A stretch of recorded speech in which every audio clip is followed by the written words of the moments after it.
Big up yourselves, guys. Once more again in another episode of Barz Talk. Now, today in the program, we're going to discuss an interview that Beenie Man did on this podcast, and it's called Drink Champs.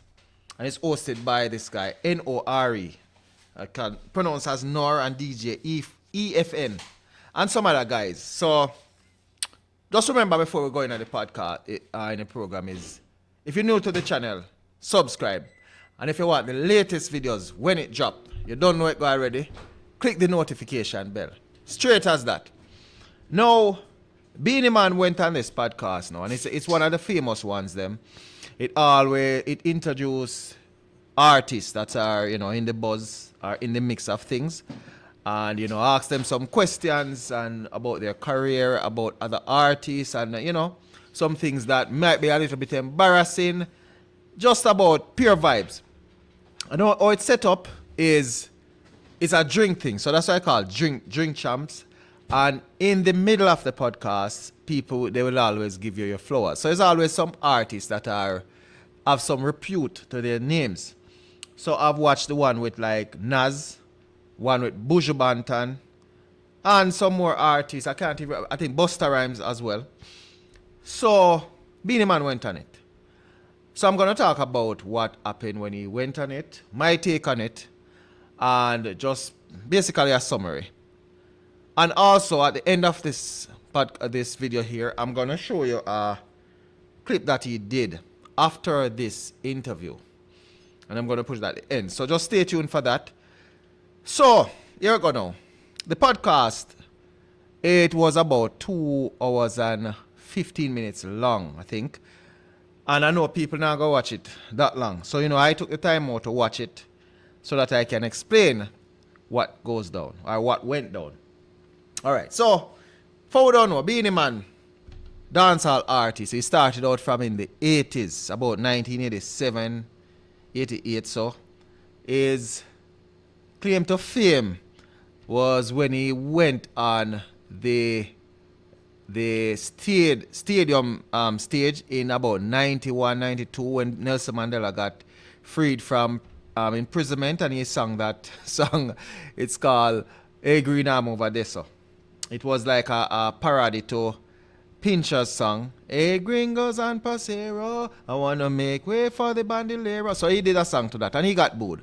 So that is what he's infamous for. So through determination, he made it through the business, and he was like a stalwart from then. Coming up is one of his highlights of his career is when he went at a lyrical beef with Bounty Killer, his rival, and that stood the time of about like 22, 23 years, lyrics after lyrics, and it propelled both of them to high heights in the music industry.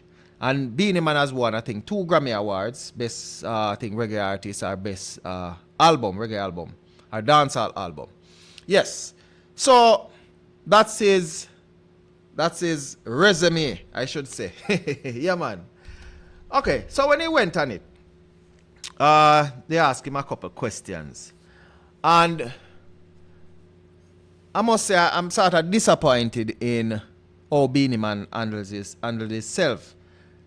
Many reasons, One of them is as a king. I mean, they say he's the king of the dancehall. So he went on it, and he was basically trying to talk outside of his accent. Beenie Man is a Jamaican, and I think maybe he's trying to make the host or other people understand him. So he was trying to do too much, to go outside of his Jamaican accent and speak their accent. And at the end of the day, it didn't sound so real. It sounds so fake, and it sounds so embarrassing. Very embarrassing to listen to the king of the dancehall, as he's called, or the doctor, or the girl them sugar. So many accolades to his name. And he sounded a little bit off. Yeah. So we call it that he was twanging. Then when they reached to the part about, they asked him about, okay, so in the in the podcast, it reached to a point where they would ask him, what about, you need to choose artists. So he's got, for instance, you're going to choose between Shabarangs and Beat and Bounty and Buju Banton. If you can choose any one of them, you're good. If you can't, you drink. No, boy, Beenie Man, Beenie Man drank almost every God Almighty one. I think one of them is that he didn't drink to was when they asked him about Yellow Man or who else? Somebody else. And he chose that person over Yellow Man. But apart from that, they asked him about, I think, Biggie Small and what's the next one? His rival, Tupac. He drank. I mean, the man drink like a fish, boy. And it was, it says two things to me, and it says a lot of things to people who are looking at him, and in a deeper sense, looking at Jamaicans. One is that Beenie Man can't make up his mind. And Beenie Man have to realize that whatever you do as an international artist, you're going to represent, one, you're going to represent your culture, you're going to represent your country, and you're going to represent yourself. You understand me? So if you can't make up your mind by saying when they ask you a couple of the questions, you just, I'll drink. You can't pick one of them. That's one. Seems like you can't make up your mind. Then a next thing now, it looks like it's a tribal thing in Jamaica, where if you like this artist, then you hate the next one. Even though it's a little thing in Jamaica too, where we really tribalize the music and we segregate. Beenie Man went on the stage where he could have even picked someone and leave out a next one and still say, you know, me like this artist here, but you know, him for the purpose of this interview, him, because they asked him about Peter Tosh and between Peter Tosh or Bob Marley, and he drank. If you say Bob Marley, nobody won't kill you for it. And if you say Peter Tosh, nobody won't kill you. It's not like you say Bob Marley, but you hate Peter Tosh. I mean, we all love the two of them. So you could have simply do that and say Peter Tosh. So the next part again where people will look at us for when you do that is you're too damn greedy. You drink too much. Every God Almighty thing the people them ask you want drink. Like you can't afford liquor.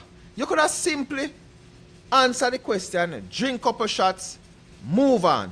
Because remember now, if you're going to drink, remember it's a 2.5 hour thing. If you're going to drink to every question, you're going to be intoxicated at some point in time. Then your answers to some of the questions is not going to be straight. Then you're going to be sound slurred in your speech. Them. So you sound like a junkie, man, a junkie. And as me say, you're representing your country. You're representing your culture. So anything what you do there is going to show like that is what Jamaicans do. So you should have do better right there, sir. The next part again is when a lot of the questions them, they ask him, he turned it in like a joke. Him just joking out a lot of it.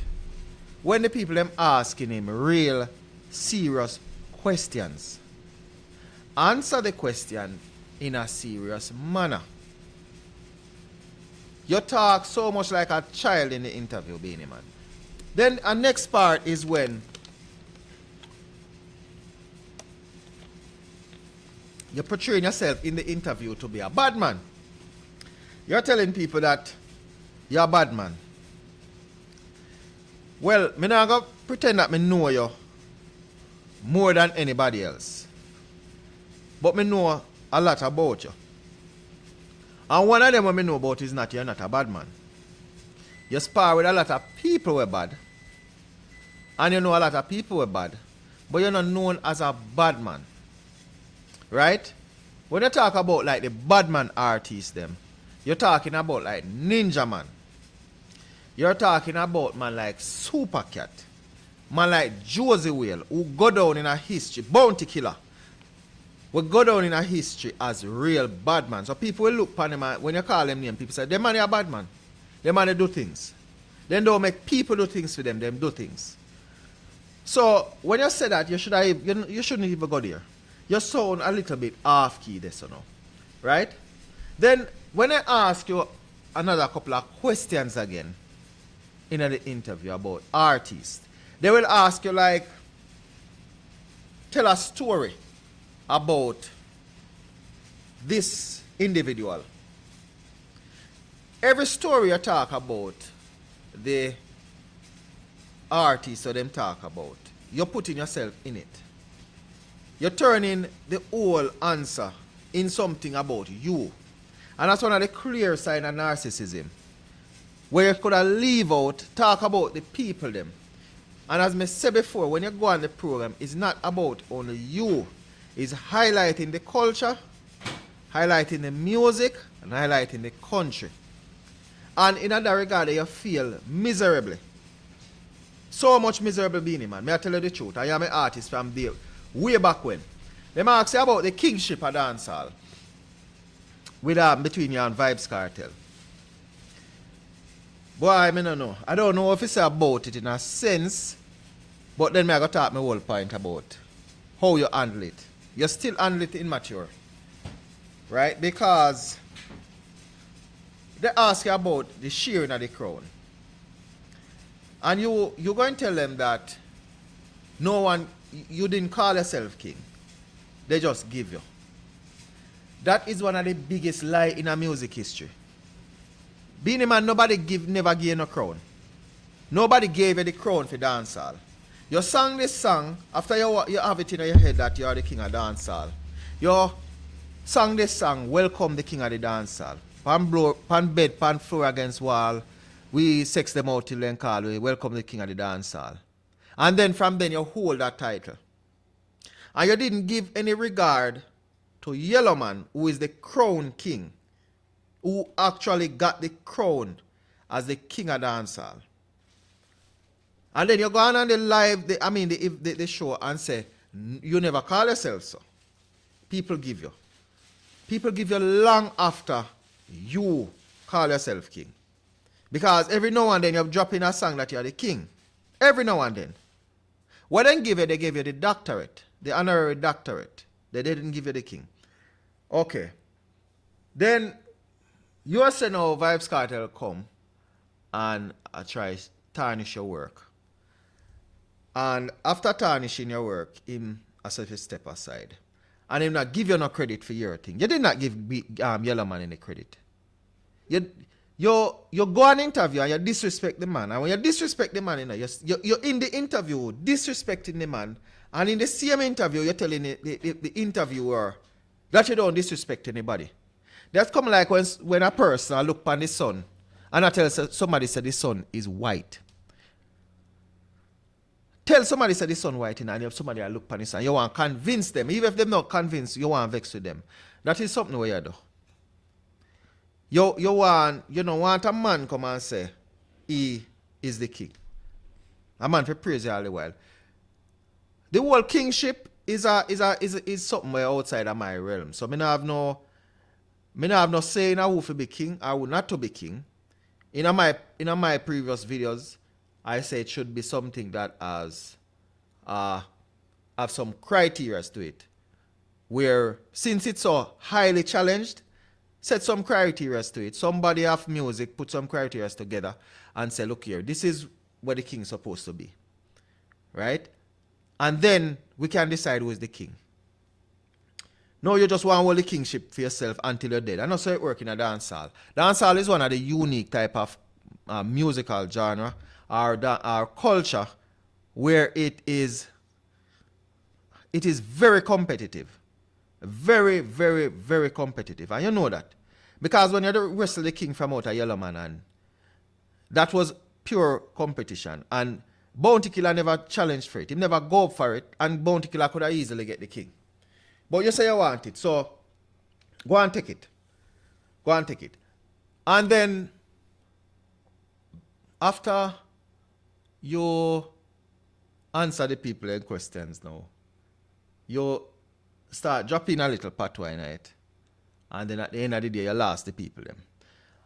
I wonder why you can't just hold the accent where you have and keep it real. Because you what now? You see your accent is something where define you. I define where you come from. So you can even be talking to somebody right here, so. And somebody way down there, so say, oh, that brother they are Jamaican. Because of your accent, you don't even have to tell a man where you come from. But when you're faking the accent now, because the man them in the interview now, they're not faking their accent to suit you, you know. You know, any of them talk Jamaican to suit you. You want to talk American to suit them. But they're not talking Jamaican to suit you. You look out of place, boss man. You look out of place. Right? And all in all, Mr. Beenie Man, me hope that you watch the interview. Me hope that somebody talk to you about the interview. You know, in terms of how like you carry yourself in it. And the future, because not one interview me watch with you. Me watch several of your interviews them. And the more me watch your interview, the more me say people have you as a joker. And for the stature where you are at, the credentials where you have, your interview should have shown more about, because a lot of work you put into this. Right? And a lot of the artists them, when you listen to them interview, when you have nothing near where you have. At the end of the interview, people know more about them. People know more about the culture. People know more about the country. But listen yours, people know more about you. People know more about you and people know more about you. They don't really know much about the culture. Because every God Almighty thing the people them ask you, it's back to you. You mentioned Vybz Kartel went to prison for 13 years. And he called you twice. First time he called the police, then call you back on the banger phone, which is a burner, that's what they call it. And after that, you know, call Vybz Kartel. But Vybz Kartel is his own big man. So I'm not like picking up female kind of torch for him, right? But you say when the man come out of prison, him not call you, him not contact you. You know, so you don't have a phone. How the man going to contact you now? The man have 1,010,000 people where he's contacting. Bounty Killer bring him into the music. And it took Bounty Killer one of the last persons him link before even the stage show. If you watch one of them videos where him say, boy, when him went to Mecca, and he said, boy, Bounty go cuss him out because him never link Bounty when he come out of prison. And Bounty is closer to him than anybody else in the music, because Bounty is what bring him to that level where he's at. And you of course say the man not call you. Why? Boy, that's a clear sign of narcissism and Beenie Man. And a lot of people say some stuffs about you in the business. Me talk artists. When me not even want to go in because me an artist, me never really come across by you in any way, shape or form. So by virtue of that, me not go to disrespect you in terms of your character, right? About dealing with people. But is there your outer appearance thing me talking about? And it don't look so good. It don't look so good. Back to the Vybz Kartel thing. Vybz Kartel spent 13 years in prison and come out. And you have up the man saying no call you. So I'm to the people when we call him every day. Where some of them not even link. I want to the people who, as him come out, them come check him. Why you are off up the man because him not link you? What's so special? Come on, man. Come on. Yeah. So, people may need for you, well, no, if you watch the video, it would be interesting for you to watch it. As I say, it's very long, very lengthy. And somewhere you can see, not watch it for just criticism, but it's a very interesting program. Also, as I said before, I'm gonna leave the video of him making his comment about what people say about him after the show, and about him and the vying for the kingship of the dancehall. I'm gonna leave that. So I need you guys to let me know what you think. Comment about it. Right? Respectfully. Because we say, Beenie Man I feel it. Right? Regardless what it might be. So as usual again, people, this is Duke Rick from Barz Talk. And what we say again? Let me put this out before me say it. No joke. Have that. I have some things that I come to address. All of my fans and well-wishers, I just want to talk to them for a minute. About 2 weeks ago, I went to Boom Sunday. And then I danced and things. I walk past and boom, I said, DJ, I left, sir, boom, sir. Go up on stage, so, you know, I come from foreign and I go back to foreign. So I'm Shatta one look, so boom, I said, hold on, I have a song for premiere. So the way we move, said that, no, I don't know, because I don't give him a song. Farmer don't give him a song. Wife don't give him a song, so I don't know which song he might play. So he actually played the song, me get the song, but the song go good, because the partner sang and I said, the man is real, my guy. Boom, I said, open them over there, attack, rip and pull up. And go, so boom, and trap back the song again, and the next part, I said, Bap, that one more dead from overport. And man, I said, and pull up the song again, and 2 other people come down, want to pull up. So the song played about 4 times, so I walk out of the dance. The next day, no me say, me embarrass myself, come and play a song and song flap. How that man premiere a song for me, a grand spend, a pop slave, a boom boom music, and me not get no forward. If they will premiere me 80-year-old song, the place about same way, because that is grand spend, it's our place. Next thing, if me I go release a class song, I'm going to release a song and me do on the rhythm. But the man come out and say, I am not into no lyrical argument with nobody. So me that look like a fool if me I come out with a war song, don't it? So me and my management team come together, and my wife come together and say, all right, we don't want to hear that song there again. So we want to go road, get $2 million, I say, for give the street. So she have an opportunity to stop the song from play, because she don't want to hear it. So that's what she do. Man, them come out and say, she pay for Kartel song for lies.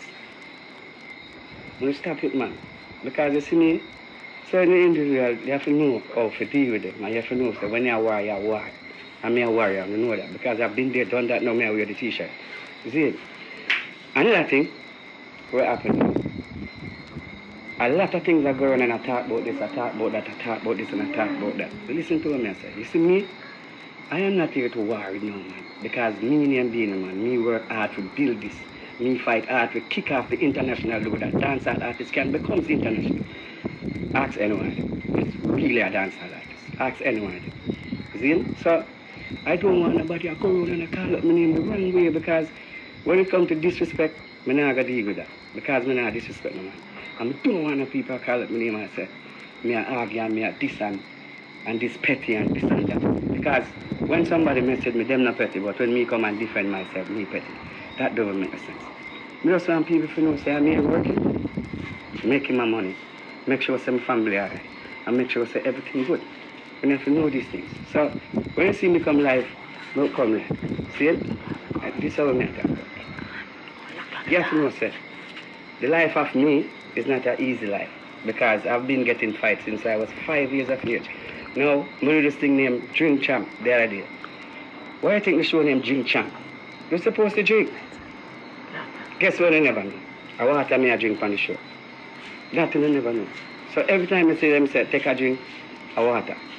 Take a drink, a water. The last 2 drinks I'm pour the back where they're on the table is water. Then I say me look drunk and I liar them. You have to stop it, man, buddy. Because all I do a cloud. And the man now ride from my back go nowhere. You can't stop it. Let me tell you, the bloggers them way are against me. I want to stop it. Because when you disrespect, I don't know if you do with it. Stop, come and sit down for my name like backpack correct me. I beg you, no, please, me, I beg the item. Just leave me alone. I've done so many things at this music right here, which is dancehall music. See, all right? I remember when Mr. Mande kicked down Ninja Man on stage, and then I called him. I'm going now, then I pull. Then I look at me and said, you have to pick up this man career because Jamaica out to kill him. And I say, all right, don't worry about it. We camp on everyone on the stage. Even when you come on and say, Beenie Man, you're king for your born out to your mother belly. On my stage in Japan. And everything is up on the internet and you can see it. Every time you see me and him on my stage in Japan because somebody asked me not to leave him alone. Him work on the stage till the next year and get a show for himself. We go to New York, him go up on the stage, the people them know want to hear him. Go up on the stage and make the people them know say my DJ. Make him chat and the people them listen to him. Alright? When him and say the individual in a war from Red Studio, me can't know that. And him go and they go DJ, so why should I bad mind this man? Why should I fight against this man? See it? Me have everything in me. I work for it. It's not like you sit down and say, all right, may I go for that, may I go for this, and may I go for that. I work for it. Everything where you see me gain in music, I go for it. Work hard for it. 11 DJ a year, oh God, how many things that I have achieved in music is because I work hard. So, I don't want some look man go and sit down for me like I can done my career. I cannot even touch my career because I don't name Beenie Man already. I cannot bust again. I just listen if you know. All I can do is get a next number one, and all I can do is get a next award because all I'm going to do is do it again. So please, see, I beg the idea. Leave me, man. I am not back pocket rat. I am Beenie Man. And there's one me, one king, one and only. And this is what I try to tell you. This is no, don't take this as no mistake. Blaggers, stop disrespect me. Put some respect for my name. May I tell you, may I beg you, may I ask you, may I tell you. Put some respect for my name. So to all my fans out there, who know what it is to be me and know how long I've been here doing this music, show them who it is. Show them who I am. Show them what we can do. Because we are powerful and we are strong. And we are strong all over the world. Not one place, not two places, not three places, not only in our diaspora where we live in, but around the world. I've been there, done that. Toured the world 2 times. Been there, done that. So, when I talk, bloggers, please, watch how I talk. I'm not going to say about me. Because me this. My first Billboard song was World Dance. Second one was Girl Them Sugar. I what I fact, I get 2 songs from one rhythm.